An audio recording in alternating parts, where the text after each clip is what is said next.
Alright guys, and welcome to another video. Today I'm going to be telling you what I think about New World after playing it for a solid 2 weeks on the closed beta.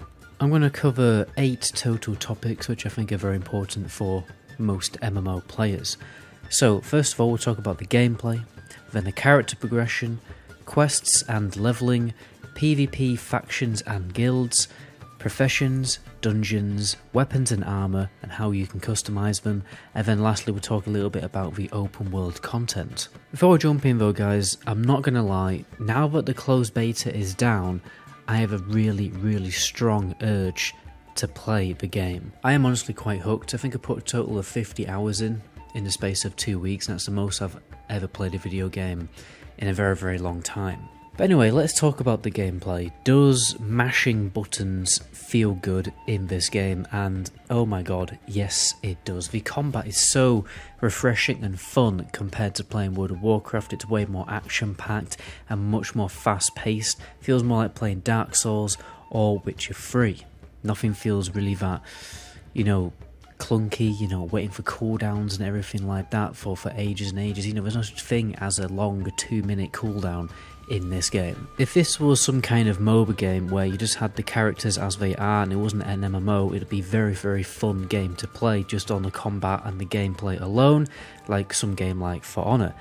Every weapon type feels so fun, it's actually quite hard to decide which one you actually want to play because there's so many different talent trees with all their unique different abilities and talent points. There's just such a ridiculous amount of variety you can mess around with, especially as you can swap weapons instantly, so you can essentially cross-build 2 different classes at once. Let's move on to character progression. I think it's done very well. I think it's done better than like a lot of RPG games I've played in a very long time. Basically, you level up your level with XP points, and then you got your level, and then every time you level up, you can allocate stats to whatever you want out of the 5 main stats, so you can tailor your stats for whatever build you want, and then you can just keep upgrading those stats. Along the way you will also get mini perks, so you can entirely customize your character to whatever build that you want to go for. You also have weapon XP, where you can level up any weapon that you want, and this is essentially what your class is. There's no need to re-roll because you can just start leveling up a different weapon because of the level scale of XP gained from monster kills, so that weapons you haven't leveled up yet will catch up very quickly. So you've got a lot of freedom when it comes to making the right build for yourself. And I was just starting to properly experiment before they took down the beta, and it just feels like there's so much possibility out there. So quests and leveling. Honestly, the quests are fairly boring and repetitive. It really feels like Wrath of the Lich King daily questing, with a little bit of vanilla questing mixed in, and a little bit of Warlords of Draenor mixed in. But I'm not so sure this is a bad thing. I mean, questing really is just a means to an end. It's to get your character leveled up. And you will find this game very boring if all you do is solo leveling and do quests. That's not how you're supposed to play this game, okay? Playing the game solo will be very boring, and you won't get the most out of it at all. You're supposed to be social in this game, you're supposed to make friends, you're supposed to join a guild, take over a town, work on building that town up with town projects, building up your professions, which are called trade skills in this game, because all of this grants XP, and you will level faster by working as a community to level up your town, rather than being selfish and just leveling up your own character.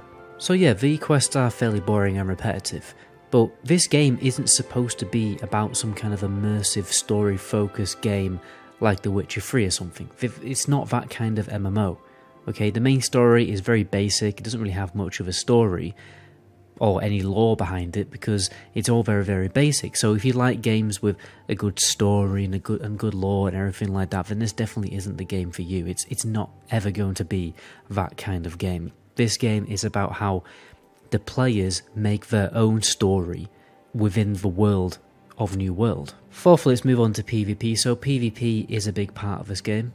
If we're going to put a priority list, it's PvP, then PvE. Okay, so if you're not a fan of PvP, honestly, I'm not sure if you should be playing the game. Okay, so what you have in the world is you have towns and you have fortresses around the map that can be controlled by either 3 factions. Okay, so essentially you own the town, and then you work on making that town better by progressing it you know, with the crafting stations, which in turn, when you have higher level crafting stations, you can make better gear and consumables and stuff like that. You can still go to a town not owned by your faction, but the only disadvantage to that is there's going to be charges to using the auction house, the crafting stations, and you won't benefit from other bonuses, and your banks, your storage sheds won't be linked. Then from time to time what will essentially happen is a faction can declare war on another faction to fight over a particular town, and this will start a scheduled event in the future, and you'll get like something like 20 odd hours to prepare. If the attackers win the battle, then they will gain control of the town, and this is what's going on a lot in New World. Okay, the factions are battling over various towns across the map, which is, by the way, is a really huge map, and that honestly is the majority of the content in this game. It's factions fighting over territory in the world. I got myself into one of these big battles very briefly, and it was over extremely quickly, which honestly was a little disappointing, but I think it's because I'm basically on the weaker faction on my server, and we essentially got owned, and that's why the battle was so quick. There are also PvP quests that you can accept from your faction leader, well, faction quest giver, and you can't complete these quests without PvP turned on.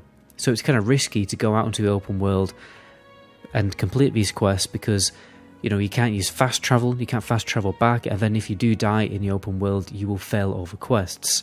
But normally these quests grant more reputation and bigger rewards and more XP and everything like that. PvP essentially works like it does in World of Warcraft on retail. You know, you can toggle war mode on and off when you're inside a rested, safe town. When you actually do kill someone in the open world, you seem to get a lot of experience. Like I got like 700 odd experience, whereas like a quest basically give roughly the same. So you get like one kill in PvP will give like the same amount of XP as a quest, which is really good. I mean, it only seems to happen sometimes though. I don't know if that's a bug or not, whether it should happen every single time or whether it shouldn't. But anyway, they also drop a little bit of loot. I'm not sure whether that loot is actually loot from their inventory. I don't, you know, these things haven't really been, you know, properly confirmed. But overall, the PvP is very skill-based because there is scaling in the game where like a low-level player can effectively take on a high-level player. But people have been saying that this is an issue. Honestly, it's really not. Okay, a high-level player will always have a slight advantage over a low-level player because they'll have better weapon talent points and better gear, which is more tailored to their particular stats, and they will simply just do more damage, and it will have a bigger advantage because they'll have better consumables and just better everything. So I don't really, people are saying that's an issue, like the PvP scaling, but I really don't think it's that much of an issue because I did a bit of open world PvP against like level 50s and 60s, and I got entirely owned. Professions, or trade skills as they're called in this game, are very varied and interesting. You know, you got potion making, gem making, armor and weapon making. There's basically everything you can imagine. It's very similar to games like Minecraft and Valheim.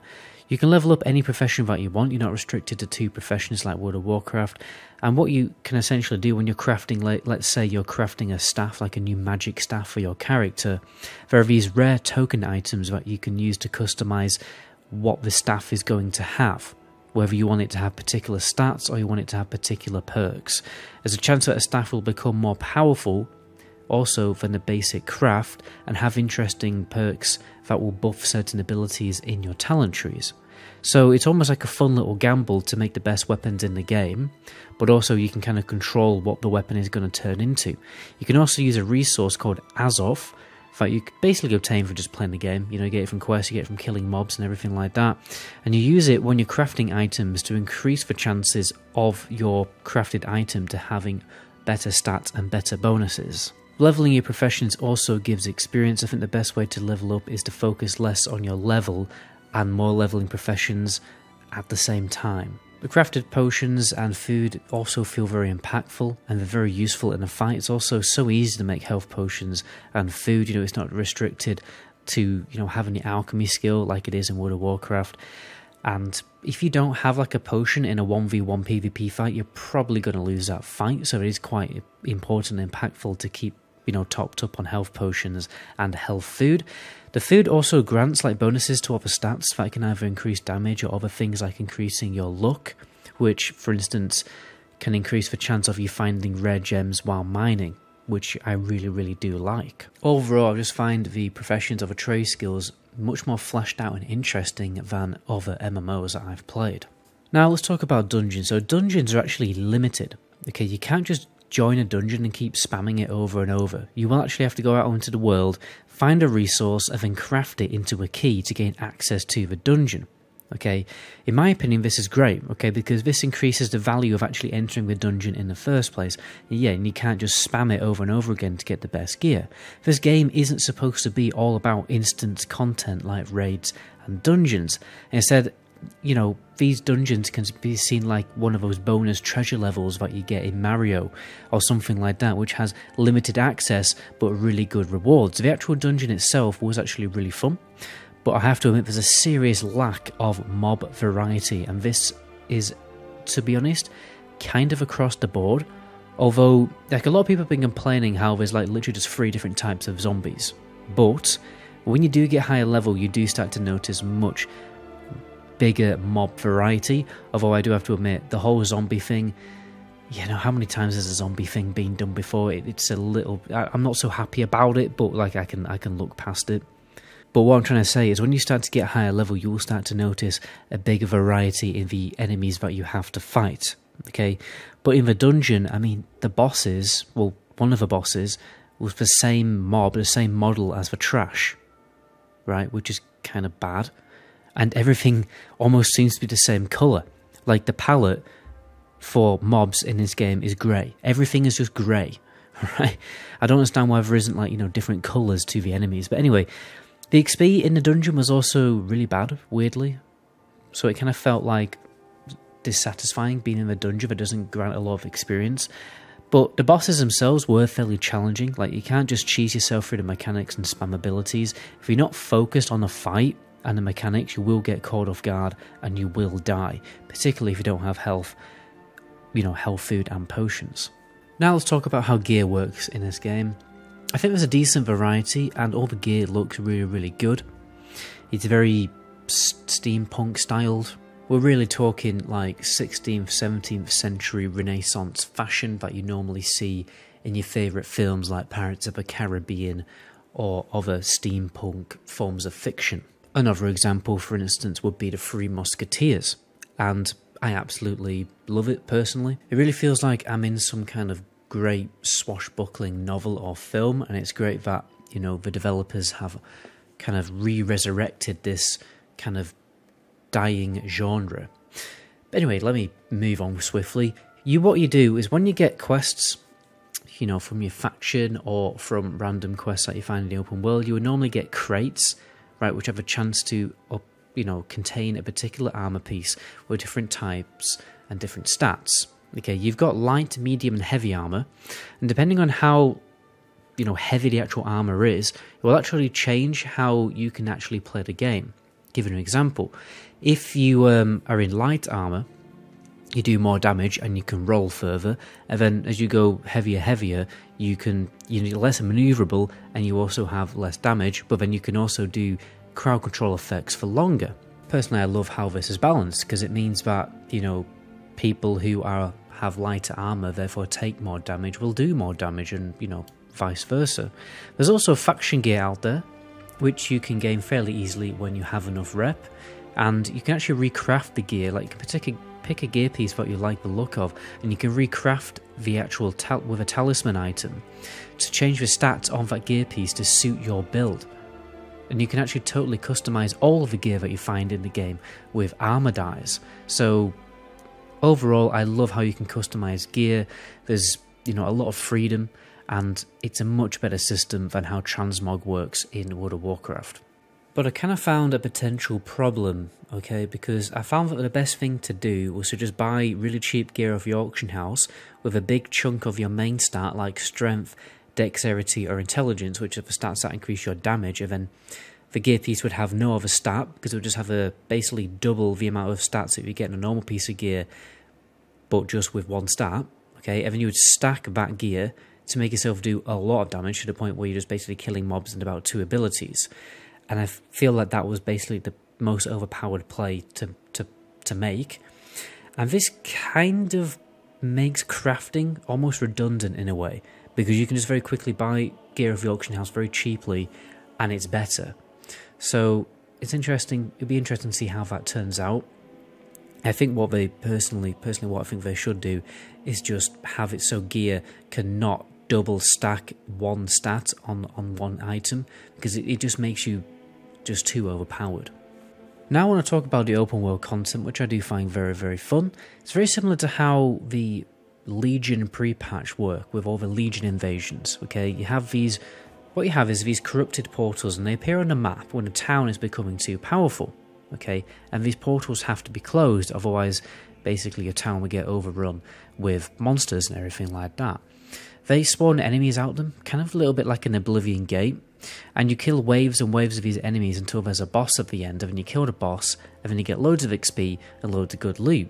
So it's nice, because when you're out on the world doing your quests or doing your, town missions and everything like that, now and again you'll bump into a portal. It almost works a little bit like a world boss. You turn up, you sort it out, and you get a little bit of XP and loot along the way. It's kind of a spontaneous moment while you're out in the open world, and it just keeps things a little refreshing rather than just doing the same grind over and over again. Eventually, when a town is so powerful, there will actually be a big event where the corrupted attack the town and you actually have to defend the town. But I couldn't see this, as you do need level 50, and this is like basically the end game content.